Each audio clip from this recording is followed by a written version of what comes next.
Mr. Speaker, in 2002, Congress passed the Tibetan Policy Act to support the aspirations of the Tibetan people to safeguard their distinct identity.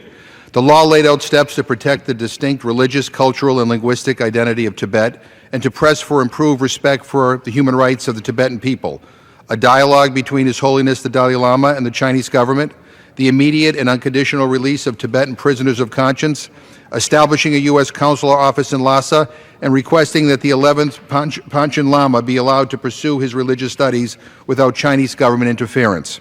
Well, Mr. Speaker, these were basic common sense steps, yet 15 years later, there is little progress. The Chinese-Tibet dialogue has been suspended since 2010. There are hundreds of Tibetan prisoners of conscience. Many are monks. Some, like Tenzin Delek Rinpoche, have died in custody. There is still no U.S. consular office in Lhasa, a major problem for U.S. officials trying to respond to emergencies like the 2015 earthquake that trapped dozens of our citizens in the Tibetan Autonomous Region.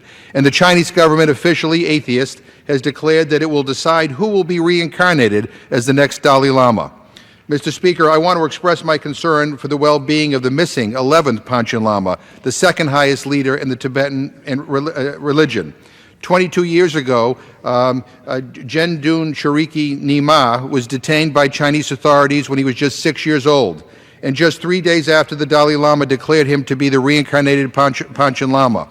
Today, he is one of the world's longest-serving political prisoners. China has refused to provide any details of his whereabouts. Let me be clear, the Chinese government does not have the right or the authority to name the reincarnated religious leaders of Tibet, not the Panchen Lama and not the next Dalai Lama. Mr. Speaker, I constantly receive reports from Tibet of human rights abuses and affronts to basic human dignity, like the demolition of buildings and forced eviction of religious people from the famous Buddhist Institute of Larangar, or the restrictions that keep Tibetans from traveling around their own country, much less abroad. We need to rethink U.S. policy toward Tibet. For years, China has faced no consequences for its failure to respect the fundamental rights of the Tibetan people. This must change. Along with a bipartisan group of members of Congress, I've introduced H.R. 1872, the Reciprocal Access to Tibet Act. This bill imposes consequences for just one aspect of China's bad behavior: its restrictions on travel to areas in China where ethnic Tibetans live. U.S. diplomats, journalists, and tourists have to get a special permit to enter the Tibet Autonomous Region, and travel to other Tibetan areas is also tightly controlled. But under H.R. 1872, no senior leader responsible for designing or implementing travel restrictions to Tibetan areas would be eligible to enter the United States. The rationale for the bill is simple. The basis of diplomatic law is mutual access and reciprocity. But while the Chinese enjoy broad access to the United States, the same is not true for U.S. diplomats, journalists, or tourists going to Tibet, including Tibetan Americans trying to visit their place of origin. This is simply unacceptable.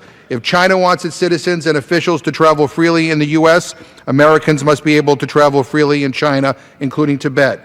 Allowing travel to Tibet is only one step China needs to take. It must also remove the obstacles to freedom of movement for Tibetans within China and abroad.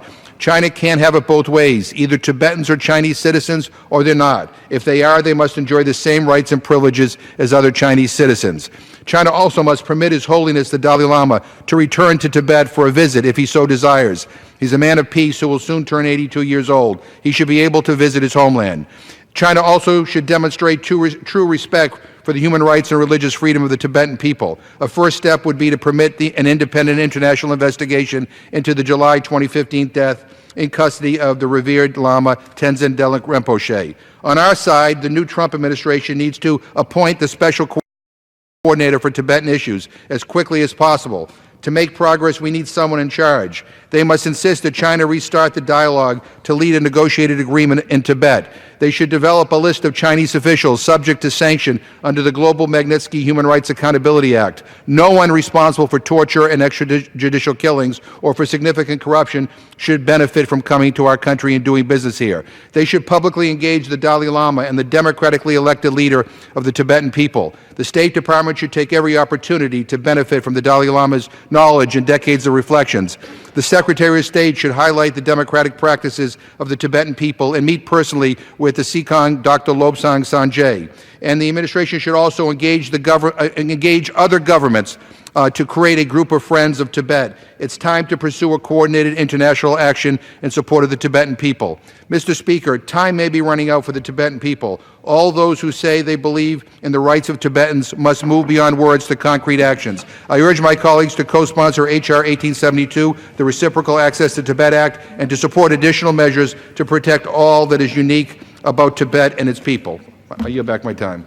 The gentleman yields back. The